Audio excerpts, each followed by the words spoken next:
Hello, ಎಲ್ಲರಿಗೂ ನಮಸ್ಕಾರ. ನಾನಿವತ್ತು ಯುಡೇಸ್ ಪ್ಲಸ್ನಲ್ಲಿ ಪ್ರೋಗ್ರೆಷನ್ ಆ್ಯಕ್ಟಿವಿಟಿ ಅಂದರೆ 2023-24ನೇ ಸಾಲಿನಲ್ಲಿರುವಂತಹ ಮಕ್ಕಳನ್ನು 2024-25ನೇ ಸಾಲಿಗೆ ಪ್ರಮೋಟ್ ಮಾಡುವಂತಹ ಒಂದು ಆ್ಯಕ್ಟಿವಿಟಿ, ಪ್ರೋಗ್ರೆಷನ್ ಆ್ಯಕ್ಟಿವಿಟಿ. ಇದನ್ನು ಯುಡೇಸ್ ಪ್ಲಸ್ನಲ್ಲಿ ಯಾವ ರೀತಿಯಾಗಿ ಮಾಡೋದು ಅಂತ ಹೇಳಿ ತೋರಿಸ್ಕೊಡ್ತಾ ಇದ್ದೀನಿ. ಮೊದಲಿಗೆ ನೀವು ಗೂಗಲ್ನಲ್ಲಿ ಯುಡೇಸ್ ಪ್ಲಸ್ ಅಂತ ಸರ್ಚ್ ಮಾಡಬೇಕು. ಅಲ್ಲಿ udisplus.gov.in ಅಂತ ಹೇಳಿ ಒಂದು ವೆಬ್ಸೈಟ್ ಓಪನ್ ಆಗುತ್ತೆ. ಅದರ ಮೇಲೆ ಕ್ಲಿಕ್ ಮಾಡಿ.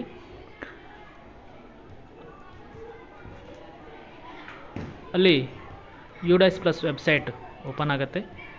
ನೀವು ಮೊಬೈಲ್ನಲ್ಲಿ ಮಾಡ್ತಾಯಿದ್ರೆ ಡೆಸ್ಕ್ಟಾಪ್ ಸೈಟ್ ಇದನ್ನು ಎನೇಬಲ್ ಮಾಡಿಕೊಂಡ್ರೆ ಇನ್ನೂ ಈಸಿಯಾಗಿ ಮಾಡ್ಬೋದು. ಈಗ ನಿಮಗೆ ಯುಡೇಸ್ ಪ್ಲಸ್ ವೆಬ್ಸೈಟ್ ಓಪನ್ ಆಗಿದೆ.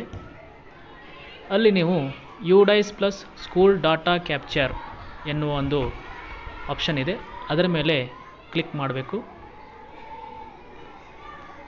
ಆವಾಗ ನಿಮಗೆ ಇಲ್ಲಿ ಯುಡೇಸ್ ಪ್ಲಸ್ ಲಾಗಿನ್ ಪೇಜ್ ಓಪನ್ ಆಗುತ್ತೆ.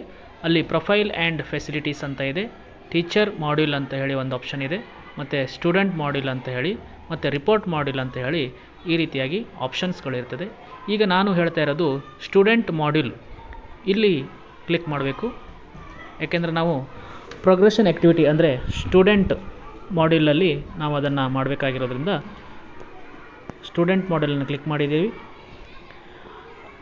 ಈಗ ನಮಗೆ ಇನ್ನೊಂದು ಪೇಜ್ ಓಪನ್ ಆಗಿದೆ. ಅಲ್ಲಿ ಸೆಲೆಕ್ಟ್ ಸ್ಟೇಟ್ ಅಂತ ಇದೆ, ಸ್ಟೇಟನ್ನು ಸೆಲೆಕ್ಟ್ ಮಾಡ್ಕೋಬೇಕು. ಕರ್ನಾಟಕ. ಗೋ ಅಂತ ಇದೆಯಲ್ಲ, ಅಲ್ಲಿ ಕ್ಲಿಕ್ ಮಾಡಿ.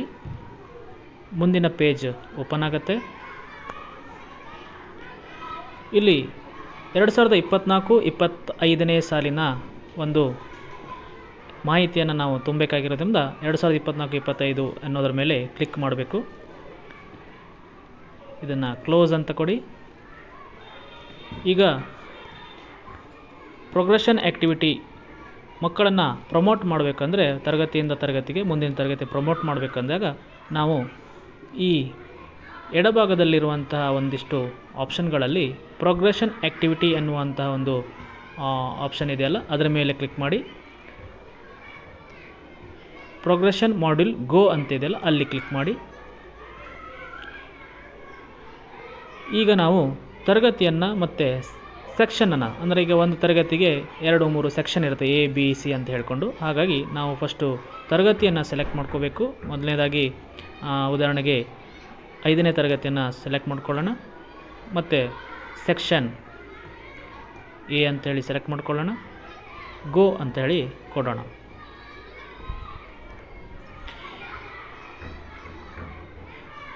ಇವಾಗ 5ನೇ ತರಗತಿಯ ಮಕ್ಕಳ ಮಾಹಿತಿ ಇಲ್ಲಿ ತೆರೆದುಕೊಂಡಿದೆ. ನಿಮ್ಮ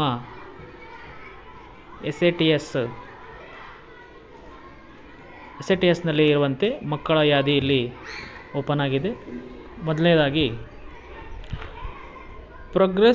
ಪ್ರೋಗ್ರೆಷನ್ ಸ್ಟೇಟಸ್ ಎನ್ನುವ ಒಂದು ಆಪ್ಷನ್ ಕೆಳಗೆ ಸೆಲೆಕ್ಟ್ ಅಂತ ಇದೆ, ಅಲ್ಲಿ ಕ್ಲಿಕ್ ಮಾಡಿ.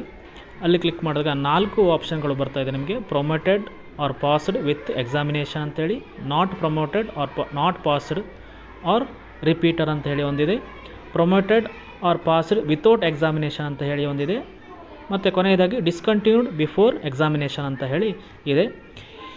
ಇದರಲ್ಲಿ ನಾವು promoted or passed with examination ಅನ್ನೋದನ್ನು ಸಾಮಾನ್ಯವಾಗಿ ತೆಗೆದುಕೊಳ್ಬೇಕಾಗ್ತದೆ. ಯಾಕಂದರೆ ನಾವು ಹಿಂದಿನ ತರಗತಿಯ ವಿದ್ಯಾರ್ಥಿಗಳನ್ನು ಈ ವರ್ಷ ಏನು ಮಾಡಿದ್ದೇವೆ ಅಂದರೆ ಎಕ್ಸಾಮ್ ಮಾಡಿ ಅವುಗಳನ್ನ ಪ್ರಮೋಟ್ ಮಾಡಿದ್ದೀವಿ, ಪಾಸ್ ಮಾಡಿದ್ದೀವಿ, ಎಕ್ಸಾಮ್ ಮಾಡಿ ಪಾಸ್ ಮಾಡಿ ಮುಂದಿನ ತರಗತಿಗೆ ಪ್ರಮೋಟ್ ಮಾಡಿದ್ದೀವಿ. ಹಾಗಾಗಿ promoted or passed with examination ಅಂಥೇಳಿ ಆ ಒಂದು ಆಪ್ಷನನ್ನು ಆಯ್ಕೆ ಮಾಡ್ಕೋಬೇಕು.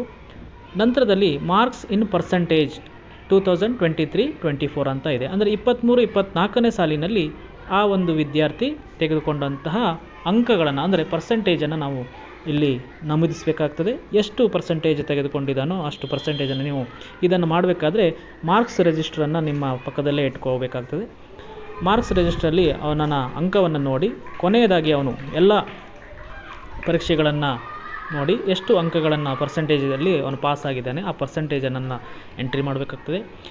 ನಂತರದಲ್ಲಿ number of days school attend, ಅಂದರೆ 23-24ನೇ ಸಾಲಿನಲ್ಲಿ ಆ ವಿದ್ಯಾರ್ಥಿ ಎಷ್ಟು ದಿನಗಳವರೆಗೆ ಹಾಜರಾದ ದಿನಗಳನ್ನು ನಮೂದಿಸಬೇಕು. ಮೂರನೇದಾಗಿ ಸ್ಕೂಲಿಂಗ್ ಸ್ಟೇಟಸ್ ಅಂತೇಳಿ, ಅಂದರೆ ಸ್ಕೂಲಿಂಗ್ ಸ್ಟೇಟಸ್ ಅಂದರೆ ಅವನು 24-25ನೇ ಸಾಲಿನಲ್ಲಿ ಅವನ ಸ್ಟೇಟಸ್ ಏನಿದೆ, studying in the same school or left school with TC without TC ಅಂತ ಹೇಳಿ ಇದೆ.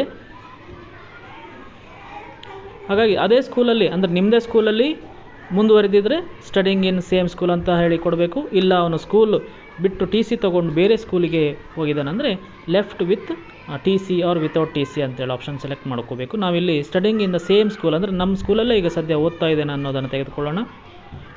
ನಂತರದಲ್ಲಿ ಕ್ಲಾಸ್ ಸೆಕ್ಷನನ್ನು ಸೆಲೆಕ್ಟ್ ಮಾಡ್ಕೋಬೇಕು. ಸೆಕ್ಷನ್ A ಆರ್ B ಅಂತ ಹೇಳಿ ನಾವು ಈಗ A ಅನ್ನೋದನ್ನು ಸೆಲೆಕ್ಟ್ ಮಾಡಿಕೊಂಡು ಇದನ್ನು ಅಪ್ಡೇಟ್ ಅಂತ ಕೊಟ್ಟರೆ the student details has been updated successfully ಅಂತ ಬಂದಿದೆ. ಈಗ ಅದನ್ನು ಓಕೆ ಅನ್ನೋದ್ರ ಮೇಲೆ ನಾವು ಕ್ಲಿಕ್ ಮಾಡಿದರೆ ಈಗ ಒಂದು ವಿದ್ಯಾರ್ಥಿಯ ಒಂದು ಪ್ರೋಗ್ರೆಷನ್ ಅನ್ನು ನಾವು ಮಾಡಿದ್ದೀವಿ, ಅಂದರೆ ಮುಂದಿನ ತರಗತಿಗೆ ಅವನನ್ನು ಪ್ರಮೋಟ್ ಮಾಡಿದ್ದೇವೆ. ಇದೇ ರೀತಿ ಪ್ರತಿಯೊಂದು ವಿದ್ಯಾರ್ಥಿಯ ಪ್ರೋಗ್ರೆಷನ್ ಸ್ಟೇಟಸನ್ನು ನಾವು ಅಪ್ಡೇಟ್ ಮಾಡಿ ಕೊನೆಯದಾಗಿ ಫೈನಲೈಸ್ ಅಂತ ಹೇಳಿ ಇರುತ್ತೆ, ಅಲ್ಲಿ ಫೈನಲೈಸ್ ಮಾಡಿದಾಗ ಒಂದು ತರಗತಿಯ ಎಲ್ಲ ಮಕ್ಕಳ ಪ್ರೋಗ್ರೆಷನ್ ಆ್ಯಕ್ಟಿವಿಟಿ ಕ್ಲಿಯರ್ ಆಗ್ತದೆ. ಇದನ್ನು ಮಾಡಿದ ನಂತರ ಮತ್ತೆ ಮುಂದೆ ಏನು ಮಾಡಬೇಕು ಅನ್ನೋದನ್ನು ನಾನು ಮುಂದಿನ ವಿಡಿಯೋದಲ್ಲಿ ತಿಳಿಸ್ಕೊಡ್ತಾ ಇದ್ದೀನಿ. ಧನ್ಯವಾದಗಳು.